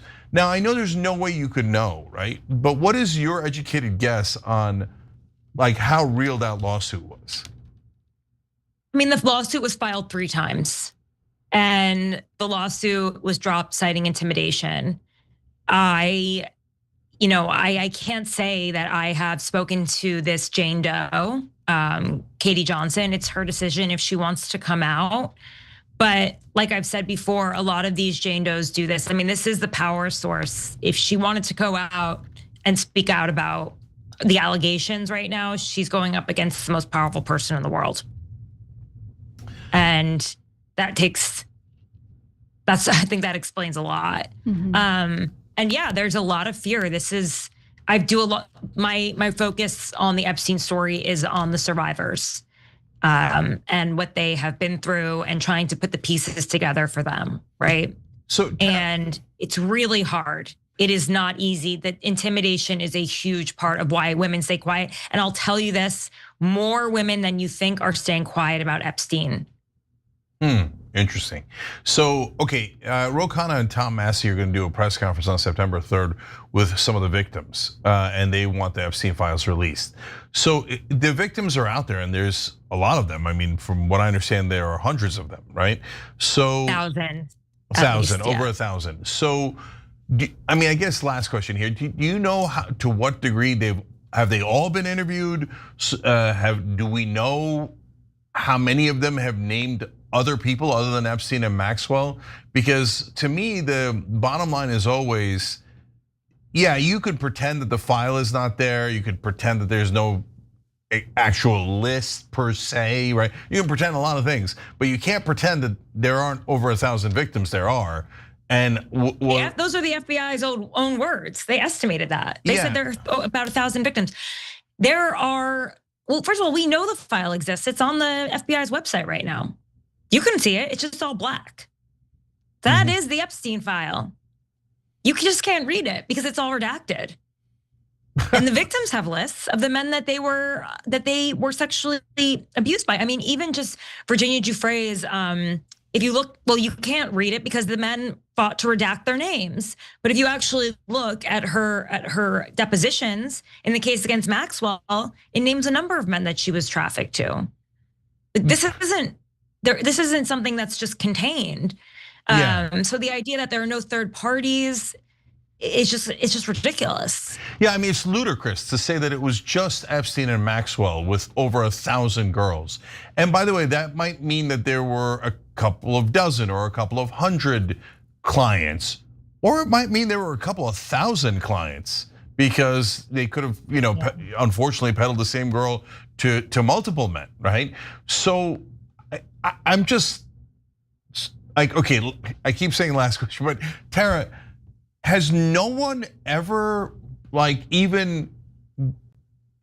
know they didn't bring a case against anyone else, but that seems so unbelievable that I'm struggling to find a way in. Is there any case brought by any local authority, federal authority, anyone who thought about bringing a case and then a criminal case and then pulled it back?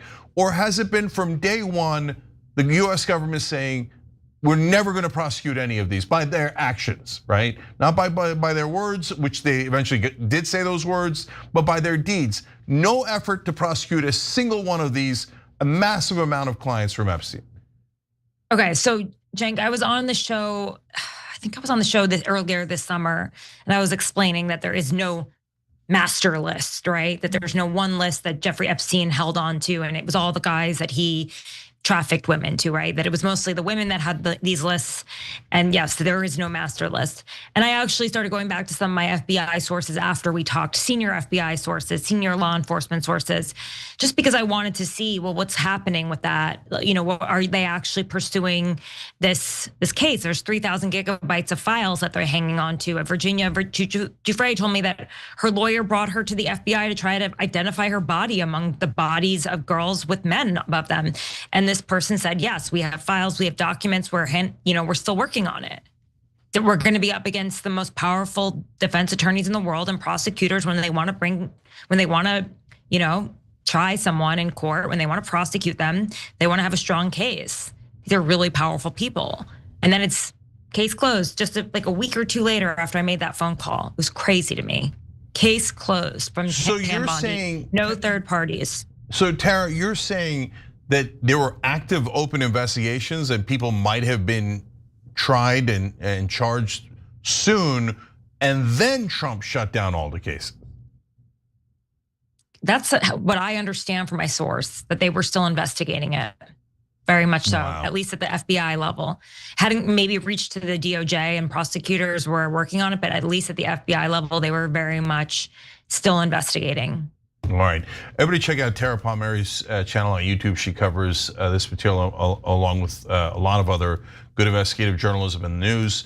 And check out that interview with Michael Cohen. We'll put a link down below in the description box. And thank you. Yeah, no problem. And check out Red Letter. Thank you for being brave enough to talk about it too. I feel like that's why this is such a great place for people to come to, because it's, the mainstream media doesn't want to touch it. It's like, yeah, that is weird. I mean, well, thank you for your focus on the victims, because they are out there and they're not being represented. It's disgusting. Yeah, and by the way, Tara's worked at a number of major mainstream media outlets, ABC, Politico, et cetera, and been a White House correspondent. So it's not like, she's a rabble rouser, and so they can't talk to her about it. It's easily the biggest story of the year, and mainstream media not wanting to talk about it is strange. Yeah. All right, Tara, you're awesome. We appreciate you. Thank you. Thank you guys. Thank you both. Bye. Okay. All right, when we come back, we've got a lot more news for you guys, including Mamdani versus Cuomo. It gets ugly. It gets ugly. In a kind of a fun way, though. We'll be back.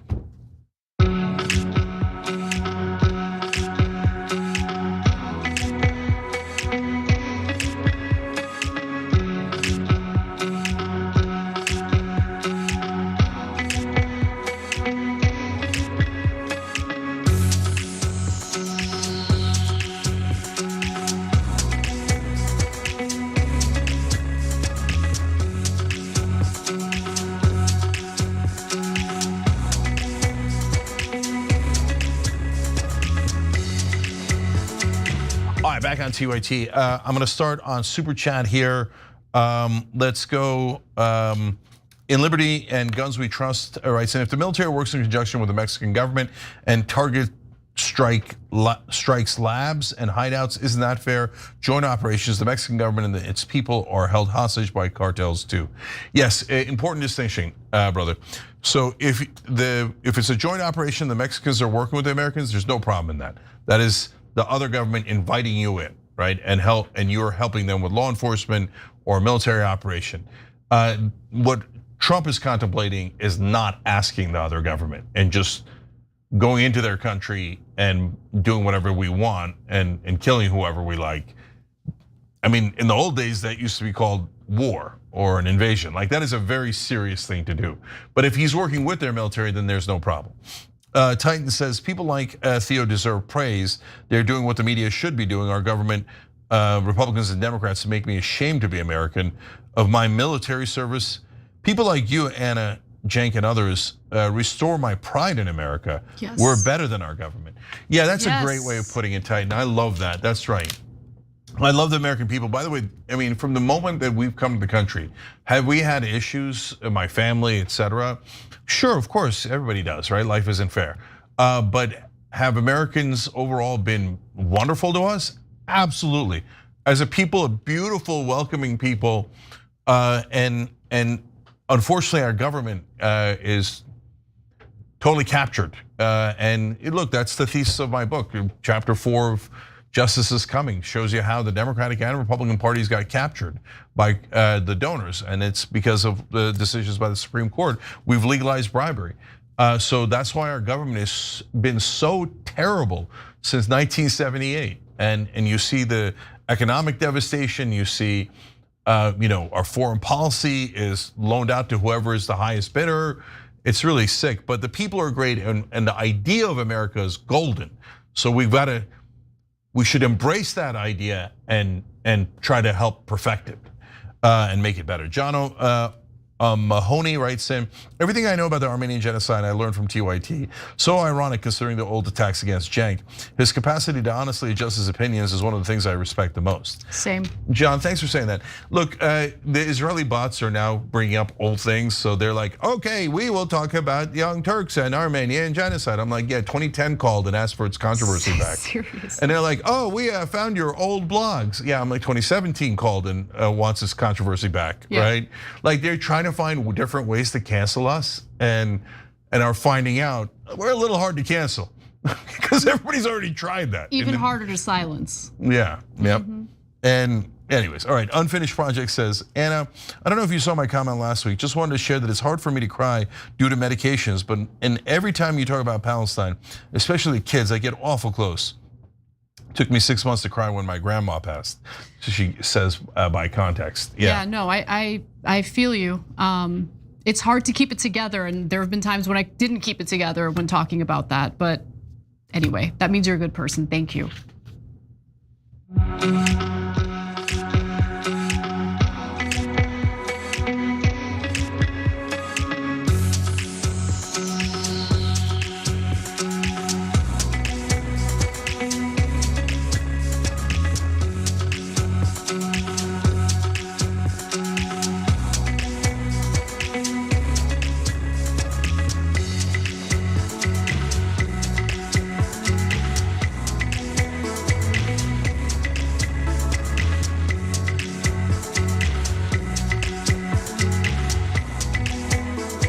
TYT, Cenk and Anna with you guys. YouTube member Dana Albrecht said, thank you, Tara, for fighting for the victims. Here, we totally agree on that. In the bonus episode, I'll read some of the comments about my haircut. If the American people want to speak out, I've got to talk about it. Is this shirt about fighting the tranquilizing drug of gradualism? Is it up on shoptyt.com? I guess. Right, and obviously everything that Anna said about Turks in the first hour was wrong. All right, let's move on. I actually didn't really talk about Turks all that much, other than acknowledging they did a genocide. Yeah, I'm kidding around. Yeah. All right, what's next? All right, so let's talk about this fun story. So the New York City mayoral race has turned into an all-out slugfest. And I'm here for it. I love the hot goss. I love the scorched earth strategy that Zohran Mamdani is now unleashing on Andrew Cuomo. And so yesterday, Mamdani released one of his now famous social media videos about Andrew Cuomo's connection to none other than Jeffrey Epstein. Let's watch. In 2022, Cuomo started Innovation Strategies LLC to represent individuals and corporations in a variety of matters. Definitely not vague. Last year, it raked in more than $500,000. Who paid for Cuomo's services? He refuses to say. But what journalists have been able to piece together is troubling. In April, Bloomberg revealed that Cuomo advised a cryptocurrency exchange based in the Seychelles as it faced federal investigations. Then in May, Politico reported that Cuomo failed to disclose $2.6 million in stock options to the New York City Conflicts of Interest Board. His excuse? The stocks were technically owned by Innovation Strategies LLC, of which he's the sole proprietor. Finally, in June, the New York Times uncovered that Cuomo had worked with his longtime friend Andrew Farkas on a luxury marina project in Puerto Rico. Farkas' previous partner on luxury marinas in the Caribbean? Jeffrey Epstein. But if my friend, the disgraced former governor of the state of New York, feels that's unfair, Habibi, release your client list. Murder, she wrote. Yeah. Oh, man. Yeah. All right, guys, if you're new to politics, you might think, yeah, what's the big deal? He's running as Cuomo and he's leveling Cuomo. And it's not like Cuomo and every member of the mainstream media hasn't leveled Mamdani. I mean, they've said terrible things about him. Yeah. Tried to level, yeah. Yeah, they're like, oh yeah, gee, look at him, he's Muslim, I bet he likes Hamas. He's a jihadist. Oh, he's got to apologize for words he didn't say, right? And all this stuff, right? So, but now in politics, traditional politics in America, that ad had a couple of things that almost never happen. One is the candidate himself slinging dirt on the other guy. And so that's supposed to be forbidden because you don't want to bring up your negatives and you don't want to get in the mud. These are traditional ways of thinking, right? And so no, you do a leak to friendly press who doesn't care about the truth, and they help you get your political message out through the press. That's how it's normally done. First of all, Mamdani might not have that available to him because almost all the New York press is 100% biased against them, right? So, but second of all, we saw Trump get rid of traditional way of doing politics, and did that work? Of course, yes. So should he be doing this? I think that answer is absolutely. And then, when you get into, Farkas and his business interests and all this stuff, again, normally the press is like, and political consultants will tell you, oh, no, that's way too complicated. Nobody will understand. And you can't use the word Epstein. That's beyond the pale, etc. Brother, after you've been called Hamas for no goddamn reason 1,000 times, I don't think you get to talk about the pale and what's beyond it. So let's talk a little bit about Andrew Cuomo's response to it, because he did not take kindly to it. So in response to that video, a spokesperson for Cuomo says that Cuomo didn't know Epstein, but you can smell the desperation from conspiracy peddling Zohran seeping through your screen. Was there not a property deal involving Epstein that Andrew Cuomo was involved in? Because it's reported on. We'll get to that in just a minute. Also, desperation.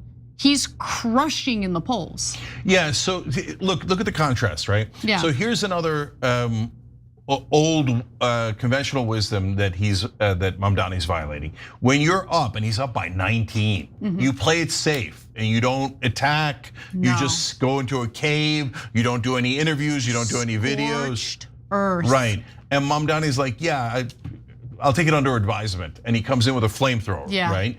I love it. I think that's the right way to campaign, even if I don't agree with some of his policies. In fact, I'll talk about one of them later in this segment, right?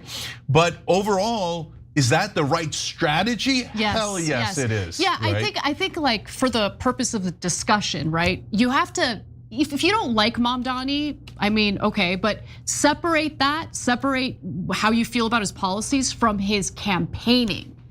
Because he is running an amazing campaign that could be, instructive for future candidates who want to run and challenge, especially some of these corporate Democrats, which we desperately need to get voted out of office. Let me just read one more statement from the spokesperson. So Azo Party, who's the spokesperson for Andrew Cuomo, said the project in question with Farkas never got off the ground. And in regards to his consultancy business, Cuomo does not comment on those private client matters and has not represented anyone with business before a New York City or state agency.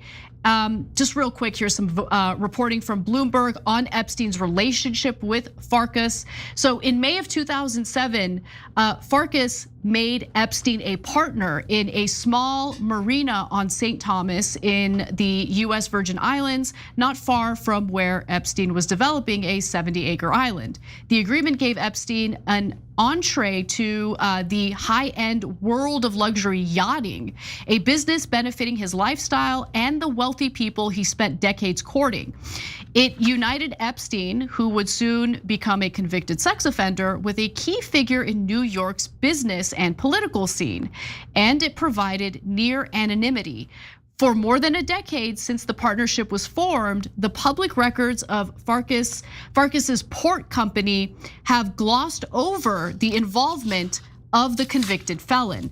So that partnership came 1 year after Epstein had been charged in Florida for soliciting minors for prostitution, and civil lawsuits were stacking up against Epstein at that point as well. And as far as Farkas's relationship with Cuomo, well, in the early 2000s, Cuomo was hired by his company.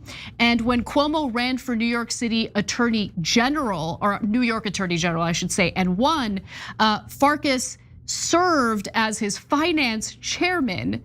And he also has connections with Jared Kushner. The pair co-invested in a real estate startup and a number of Manhattan apartments. Cenk. Yeah, just to be clear, so Farkas worked with Epstein and Cuomo worked with Farkas. Yes. But Cuomo didn't necessarily directly work with Epstein. Yes. Okay, just to be clear. And look, this cuts in both directions, but like in that level of New York society, all these rich folks know each other. Not all, but a lot of them do. Okay, they go to the same type of parties, etc. And that's literal. They're all donors to all the major political leaders. So I'm not overly surprised that half these guys knew Epstein and the other half are connected to the guys who knew Epstein, right? Now, having said that, I mean, that's exactly what's wrong with the power structure in this country, right? Bingo, yeah. And so, okay, now let's also acknowledge that Farkas is a hilarious name. It is. Every time I said it, I felt clownish. Yes. Yeah. Okay. Man. No offense to the Farkases out there. Yeah. That connection to Cuomo is really Farkased him up. Okay, but anyways, okay. That was good. That was a good one. I like that one. It's okay. Okay, anyways, so look, so they're also at the same time, by the way, the same New York Post article is like, okay, Mamdani's doing this, and then they print every smear that Cuomo has against them, all sorts of absurdities. There's only one that I think is interesting. The rest is like, oh, he once knew another Muslim dude. And okay. Anyway, but he does live in a rent control apartment when his family is relatively wealthy. And so that's part of the problem with rent control. And that's why I don't love rent control. And that's one of his policies I don't agree with, okay? But I like that he's trying to do something about housing. Okay, lastly though, look, you'd be, to the main point of the story, you'd be shocked at how dumb political consultants and politicians are. I'm not shocked at all. So, like, no, because when I grew up, everybody thought, oh my God, these guys are the professionals. They know what they're doing. How would you know better than these vaunted professionals, right? And no, like until you tell them, hey, be aggressive throughout a campaign, you'll get your name out more, you'll put more damage on your opponent, and being more aggressive in general works better. None of them believe that. Like just most obvious common sense things. Like, hey, maybe you should bring down the positives of your opponent. Oh, no, that would be uncivil and the voters would hate you. You should never make your own case. They say asinine things like that all the time and have convinced almost all the Democratic politicians to stand down. So that's why you need someone like Mamdani to actually do it so they go, oh, me now understand. Running aggressively against opponent, good thing, not bad thing. Like they're they're dullards. They're not very bright at all. You have to show them by example. That's why I gave up on convincing them. That's why I do Rebellion PAC, because let's just beat them and show them by example, because they're never ever gonna learn otherwise. They're way too stupid to. So good news for if you're a Mamdani supporter, because if he keeps going like this, they're wrong, we're right. He'll kick Cuomo's ass. Yeah. And he's up by 19 now. All right, in the bonus episode, we have the secret to a happy relationship, literally, and it has to do with gossip. So it's a win-win. TYT.com/join to become a member, and if you are a member, we'll see you in just a few minutes. Get them.